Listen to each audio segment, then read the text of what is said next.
मज़ार शरीफ के अस्पताल चौक स्थित अति पिछड़ा दलित अल्पसंख्यक संघर्ष मोर्चा के तत्वाधान में माता सावित्रीबाई फुले के चित्र पर माल्यार्पण कर पुष्प अर्पित करते हुए हर्षोल्लास के साथ जयंती मनाई गई। इस मौके पर अति पिछड़ा दलित अल्पसंख्यक संघर्ष मोर्चा के राष्ट्रीय अध्यक्ष रामदेव चौधरी ने कहा कि राष्ट्रमाता सावित्रीबाई फुले एक महाराष्ट्रीयन कवयित्री, शिक्षिका और समाज सुधारक थी। सावित्रीबाई फुले का जन्म 3 जनवरी 1831 को महाराष्ट्र के सतारा जिले के नायगांव में हुआ था। इनके पिता का नाम खांदोजी नेवेसे और माता का नाम लक्ष्मीबाई था। सावित्रीबाई फुले का विवाह 1841 में ज्योतिबा राव फुले से हुआ था। सावित्रीबाई फुले ने अहमदनगर में सिंधिया फर्रार के स्कूल में पढ़ाई की, जहां उन्होंने शिक्षक प्रशिक्षण के लिए एक कोर्स भी किया। सावित्रीबाई फुले भारत की पहली महिला शिक्षिका और प्रधानाध्यापिका थी और पहले किसान स्कूल की संस्थापक थी। उन्होंने अपने पति ज्योतिबा फुले के साथ मिलकर 1848 में पुणे के भिडेवाड़ा में देश का पहला लड़कियों का स्कूल खोला था। सावित्रीबाई ने महिला अधिकारों से जुड़े मुद्दों पर जागरूकता फैलाने के लिए महिला सेवा मंडल की स्थापना की थी। सावित्रीबाई ने बाल विवाह के खिलाफ अभियान चलाया था और विधवा पुनर्विवाह की वकालत की थी। सावित्रीबाई को भारतीय नारीवाद की जननी माना जाता है। सावित्रीबाई के सम्मान में डाक टिकट जारी किया गया है। सावित्रीबाई की जयंती 3 जनवरी बालिका दिवस के रूप में मनाई जाती है।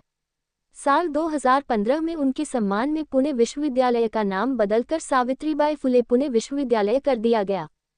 जब 1897 में नालासोपारा के क्षेत्र में ब्यूबोनिक प्लेग उभरा, तो सावित्रीबाई और उनके दत्तक पुत्र यशवंत ने इसे प्रभावित व्यक्तियों के इलाज के लिए एक क्लिनिक बनाया। ये सुविधा पुणे के पश्चिम उपनगरों में संक्रमण मुक्त वातावरण में बनाई गई थी। सावित्रीबाई ने पांडुरंग बाबाजी गायकवाड़ के बेटे को बचाने के प्रयास में वीरतापूर्वक अपना जीवन बलिदान कर दिया। मूंढवा के बाहर महार बस्ती में प्लेग की चपेट में आने का पता चलने के बाद सावित्रीबाई फुले गायकवाड़ के बेटे के पास गई और उन्हें अस्पताल ले गई। सावित्रीबाई फुले इस प्रतिक्रिया के दौरान प्लेग की चपेट में आ गई और 10 मार्च 1897 को रात 9 बजे उनका निधन हो गई। इस अवसर पर उपस्थित सभी ने एक स्वर से कहा कि सावित्रीबाई फुले के रास्ते पर ही चलकर भारत एक शिक्षित देश बन सकता है। इस अवसर पर अति पिछड़ा दलित अल्पसंख्यक संघर्ष मोर्चा के जिला महासचिव उमेश पंडित, सुखनारायण भैया जी आदि लोगों उपस्थित थे। ATV नालंदा से अमन कुमार की रिपोर्ट। राष्ट्रमाता सावित्रीबाई फुले जी का जयंती मनाया गया। इनकी जन्मोत्सव 3 जनवरी 1831 के महाराष्ट्र के सतारा जिला के नायगांव में हुआ था और जीवन का अपने लिए दूसरों के लिए जिया और ये भारत की कवयित्री, प्रथम शिक्षिका, समाज सुधारक में से नाम इनका गिना जाता है। और यही एक सावित्रीबाई शिक्षा की देवी है जिसने भारत में शिक्षा का जोत जगाने का काम किया। ये ऐसे समय में शिक्षा का जोत जगाने के काम की कि जिस समय में भारत में ऊंच नीच, जात पात, भेदभाव चरम सीमा पर था। यहाँ तक कि ये जब स्कूल में पढ़ाने जाती थी तो अलग से एक साड़ी लेकर जाती थी, क्योंकि रूढ़िवादी जो है इन पर कीचड़ और पत्थर फेंकने का काम करता था। फिर भी विचलित नहीं हुई।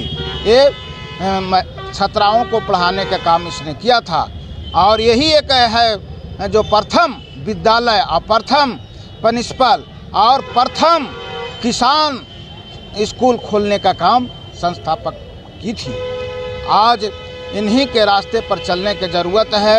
इन्हीं के रास्ते पर भारत देश जो है शिक्षित बन सकता है। इन्हीं का देन है कि आज बहुजन समाज पढ़ लिख कर महिलाएँ आगे बढ़ी है, आज अच्छे नौकरियां कर रही है और अच्छे ओहदे पर है। क्या नाम हुआ? रामदेव चौधरी, अति पिछड़ा दलित अल्पसंख्यक संघर्ष मोर्चा के राष्ट्रीय अध्यक्ष।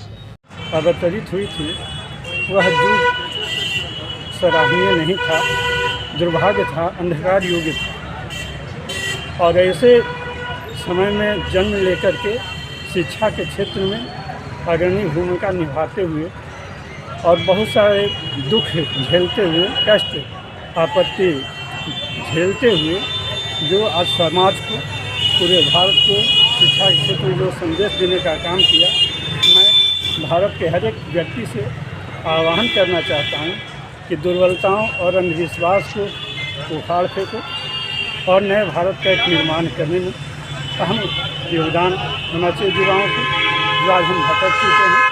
और इनका जो श्रेय था, बहुत सारे विद्यालय का भी निर्माण किया है इन्होंने।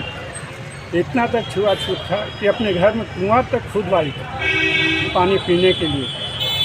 और बहुत सारे इसी तरह का हम चाहते हैं कि सावित्रीबाई फुले का आज संकल्प लेने के दिन है कि उनके बचे हुए कार्य को हम लोग पूर्ण करें और आम जनमानस में पहुंचाने का काम करें।